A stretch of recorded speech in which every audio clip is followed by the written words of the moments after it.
Israel escalates its assault on Rafah. Tanks occupy a road in the centre, encircling the eastern half of the city while the Israeli military steps up its bombardment. The attack began on Monday with intense airstrikes. Shortly beforehand, the Israeli military ordered the residents of eastern Rafah to evacuate. Since then, tens of thousands of people have fled. I wish for the specialized authorities to support us and to support our children, to look at our situation. We are homeless, without bathrooms, without a health committee. We are without any life necessities. We take the water from the sea for our children. There are no bathrooms, there is no food, there is no site supporting us, there are no tents. Here are our children. This is what our children look like. They still have not had breakfast until now. They have not had breakfast or seen food. More than 1 million Gazans were living in Rafah, many displaced by Israeli attacks elsewhere in the enclave.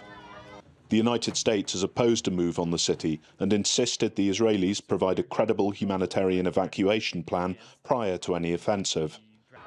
Israel has designated a humanitarian zone for evacuees along the coast, but aid agencies say the area is devastated and lacks water, food and adequate shelter.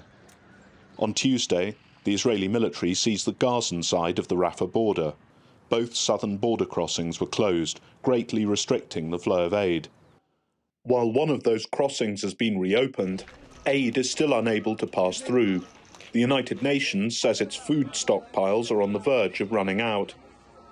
Even before this assault, northern Gaza was suffering from a full-blown famine, according to the World Food Programme. Similar conditions could now appear in the south. Agencies have warned that an attack on Rafah could paralyse the delivery of aid. For 5 days, no fuel and virtually no humanitarian aid has entered the Gaza Strip, and we are scraping the bottom of the barrel.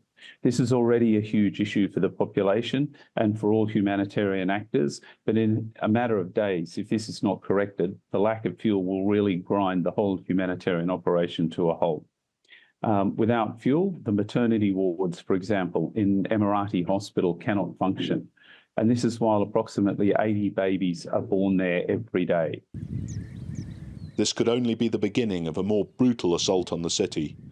Talks for a ceasefire have so far failed, and Benjamin Netanyahu appears determined to continue the war. That is despite a recent threat from US President Biden to withhold weaponry if Israel attacks Rafah. And the worst may be yet to come. Rupert Stone, TRT World.